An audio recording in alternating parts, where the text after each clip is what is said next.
September 7th, 1938. The patient frequently indulges in recriminations expressed in an explosive tone of voice. This morning she threw away the milk, saying it was full of urine, spittle, and all kinds of other filth. Crazed, she hears voices that order her to do things. She says she heard children singing and that they were locked up in a school. January 20th, 1939. Introverted, dazed, cannot focus on anything. When questioned and stimulated, she starts crying and weeping. At other times, she laughs. June 1st. Apathetic. Eats very little.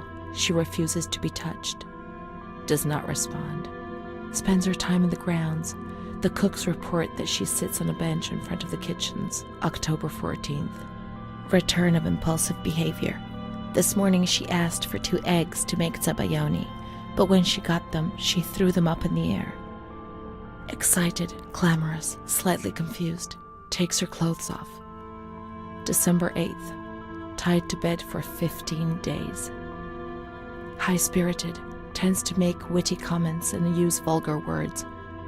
Laughs hysterically and pleasures herself.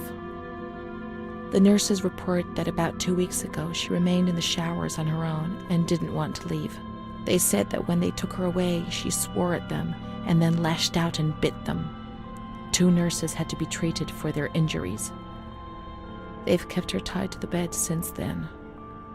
Transferred to the slightly agitated ward, from the care of Dr. B to the care of Dr. C.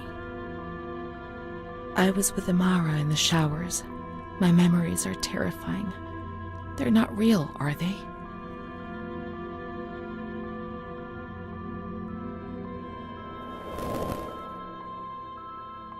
December 15th. Dr. C. Patient notes. The abnormality of her psychic state has induced her to lead a life which is irregular and tends towards delinquency. Of fickle and flighty character, she regularly discards her household duties and engages in occasional prostitution. Prostitution? No one would have ever believed a lunatic, let alone a lunatic who lives in the worst sort of sin. Could such a person ever have been subject to sexual violence? Certainly not. Her mental deficiency makes her deaf to the reprimands of her family. She has shown suicidal tendencies. She was brought to the ward yesterday, agitated and hysterical. Treated with cardiazol, 2 injections a week for 5 weeks. They were only trying to confuse us with the therapy, and my God, they succeeded. It was as if they wanted to instill the madness into us.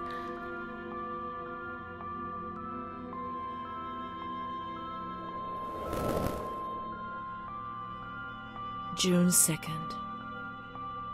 After a long period of calm and improvement, the patient is very agitated today and vehemently refuses to submit to a gynecological examination.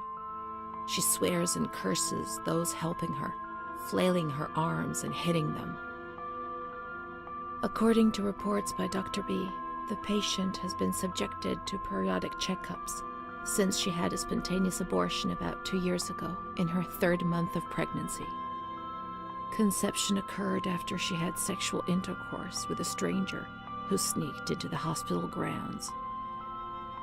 Details are contained in the charges filed at police headquarters in Volterra, a copy of which is attached to these clinical notes.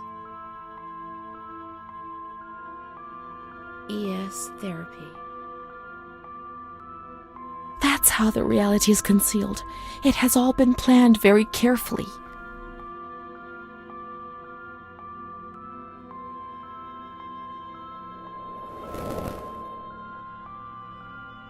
And the stranger in the grounds, I don't remember. Was that another lie? Or was another memory removed?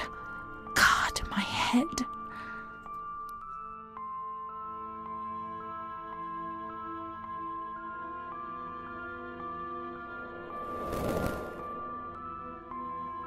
The other Renee, the one the doctor talked about, the evil one who made you feel ill, the prostitute, the delinquent, the manic one. And what was she called?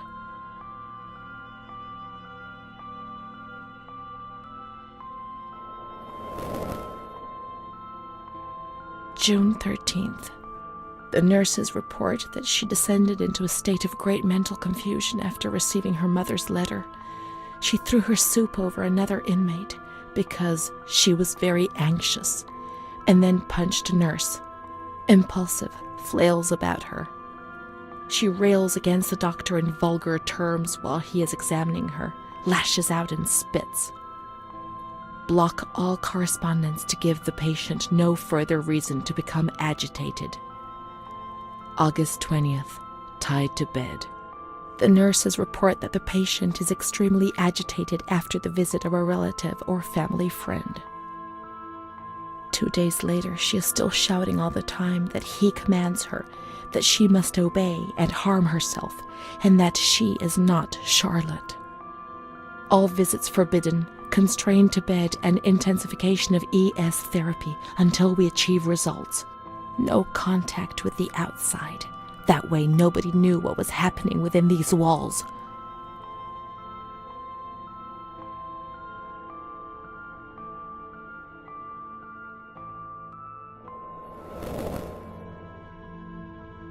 March 3rd. Alert, correct attitude, replies when questioned. The nurses report that the patient is calm, she washes and looks after herself. She affirms the existence of a certain Amara. She says that Amara is a patient who disappeared when she was moved to this ward. No confirmation. Probably a regressive hallucination. Evaluate transfer. So, was I Amara? I can't believe it. I want to keep looking. It would change everything if we could find traces of her existence.